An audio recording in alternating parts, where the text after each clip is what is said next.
Hey everyone, welcome and thanks for joining us today on this edition of Tips from TTO, presented by theREP. We hope you're enjoying Tips from TTO. If you are not already following the tax office on Facebook or LinkedIn, make sure you like and follow for all the great tips and information. The tagline for Facebook is at the tax office. There you go. Hit those buttons. Connect with Megan on LinkedIn. She's there. They got their page, the tax office page on LinkedIn. Great information there. Lots of resources. So make sure you jump in there, right? Yeah, jump in there. Visit the website. Absolutely.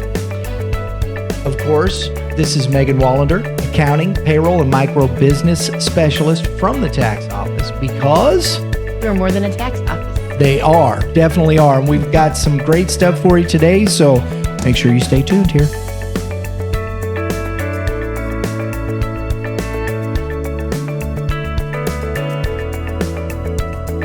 So here on Tips from TTO, we talk a lot about business owners and their practices. But today, we want to talk to those with intentions to start a new business. Or, you know, it is a business, so you're already a business owner, but you're maybe not a year to maybe the third year. Maybe that third mark, yes. Still struggling to get through that, you know, I mean, it's nip and tuck through those. It is nip and tuck, touch and go. You're still kind of finding your bearings and whatnot. So yeah.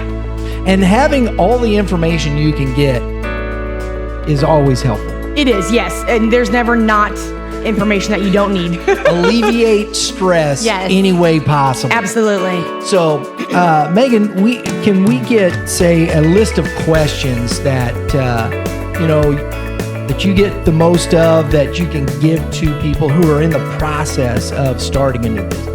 I would say the biggest way, where do I start? Yeah. Who do I talk to? What type of licenses do I need? Registrations? Am I going to have employees? So yeah, there's a lot of questions that play into that piece of the puzzle. Making a decision on, do you have partners? Is it an LLC? Do you file as an S Corp, a C Corp, a sole proprietor, Yes. an LLC partnership, or just an LLC? Oh, and the right? list goes on. Lots of different ways. So I think that's the starting point, is what type of business do you want to be? Are you going to have a partner? Is it going to be a husband-wife combo? Is it going to be a corporation? Are you sole proprietor? Whatever the case may be, I think that's the first, question and decision you need to make. So then where do the questions go from there? Where does the list go from there? What type of registration do I need? Am I going to have a fictitious name? Am federally, getting registered? Those ID numbers, this and that. You're going to need those once you start talking to that financial advisor, accountant. You're going to need all of those pieces of the puzzle. Then it's a matter of, do I need payroll? Do I need accounting? What softwares am I going to use? How am I going to do this? How am I going to do this? And Absolutely. Setting that list in place. So if you're talking about, what you're doing as far as a business, my own experience is, you sat down and you put this list together. Well, thinking through that, I had to first do, as Megan said, file for what type of business you my are. business. Absolutely. To be that. Then looking at where I'm going to where's my business going to be? What types of information do I need to utilize for, payroll?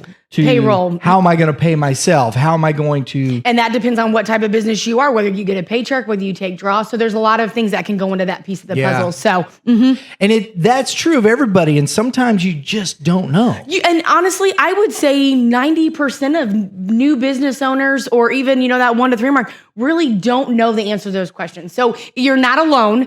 There's no stupid question when it comes to setting yourself up for success to make sure the right classification for your business is going to fit you long-term for, the long haul. Because you're not going into business for a year. You want to be in business for the long haul. So you want to make sure you start that process from the beginning correctly. Yeah. All those numbers in line.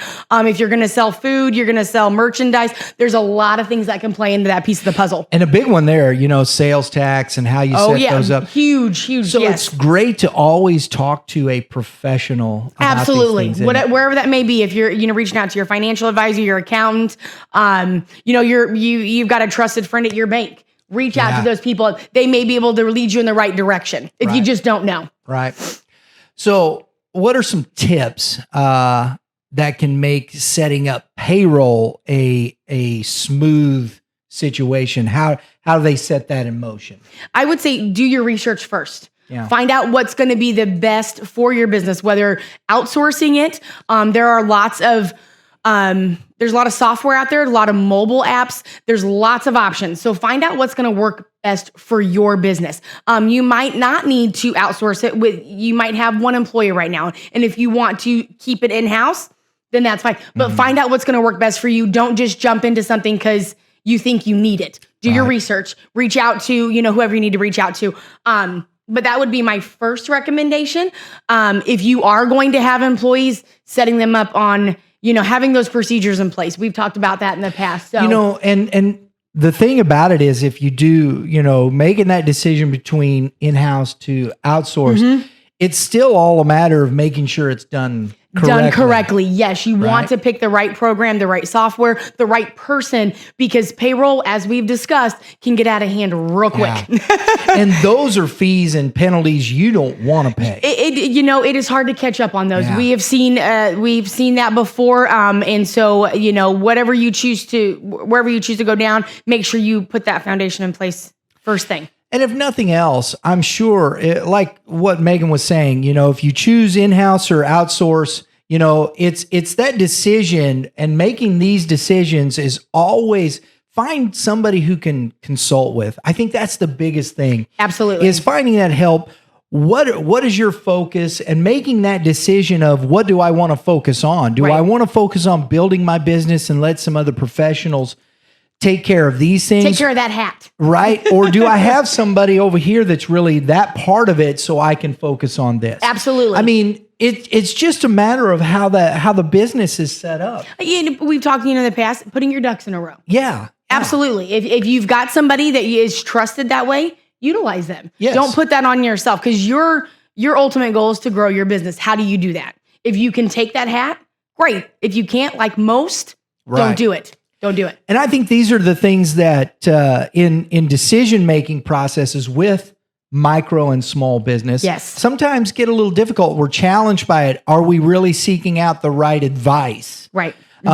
We may Google stuff, and listen, Googling is fine. Go Google, read and whatnot, but make sure you're sitting face-to-face with a professional that you trust and know that can help you understand what's the best process. Right. Absolutely. And we talk about the questions and just kind of popped in my head. The biggest question is, I don't have the money.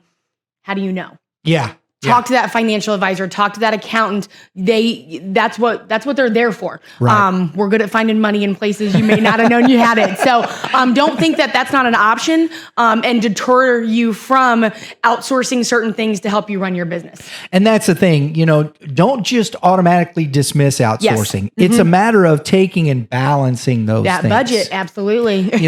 What am I good at? And I think absolutely. That's the biggest question, right? That's a great thought process. It really is what am I good at, and what am I going to hinder my business because it's not my strength? Because when I find something I don't like to do, I don't do it well. Let's just be real here. That's true of most people. I don't. When I'm good at something, I'm great at it. Right. If I don't like it, I'm not going to do it. And most people are like that. Yes. I would say most society is. And just that one point, I love that thought process, because regardless of what we'd like to think, there are things in our business that we do every day that we just don't like. You just don't like to do. And you know what? It gets put off. You will procrastinate it. Absolutely. And the procrastination is what puts that in a negative situation. And all of a sudden you're there and you're like, man, I should have done that. But that's because you didn't set yourself into that motion of success. Absolutely. Saying, these are my strengths. These are my weaknesses. How can I find somebody to help me with those weaknesses? Absolutely. Yeah. Mm-hmm. That's a great point. And as a startup, as somebody, if you're looking to go into business, understand what your passion is. Absolutely. And do that and let other people help you with the other things. You betcha. Because that person might have a passion for accounting or doing whatever that may be. And if you know people in the area, and it's the outsourcing part, it can be one of the best things you've ever done for your business. Absolutely. So what challenges will these tips help people avoid as they grow their business? Closure of your business. That's the first thing that popped in my brain. Closure of your business. Closure of your business. Yeah. Not saying that it will happen, but a great foundation, great practices in place are going to help your sales growth and you be a staple in your community. Small businesses are, and micro are 92% of America's business world. Yeah. That's huge. And we want small businesses and micro businesses to grow and see. We want them to be around for a long time. So setting those business practices in place will help you stick around. and we're going to say this here. We've just gone through some of the craziest business times in a long time in the United States, and affecting small business like this. Massive. So what we're talking about here today can really help you long term if one of these kind of, for lack of a better way to put it, disasters comes along and you're a small business, you're working yourself through. How do I get through a time like this when it shuts down economics? Absolutely. And I mean, I don't know if there's any one solid answer, but the business practices and a solid foundation will help you bounce back or get through what you need to do, XYZ. So yeah, definitely. So these things we're talking about looking at a startup, this is how the stability and helps you get through these times. That tough time. Absolutely. Because you're going to see tough times, whether it's, a national emergency or whether you're seeing a dip somewhere. A natural disaster. Yeah. I mean, tornadoes, as stuff happens. Right. So putting those things in place from the beginning and having those just behaviors and practices in place will help through that time. Absolutely. So, we want to make sure that everybody has a happy summer and vacations and all that stuff. So, there's a lot of good information there, great stuff. And this will help you through the rest of your summer vacation. Yes. If you've planned this way, if you haven't, if you're getting ready to start up, great.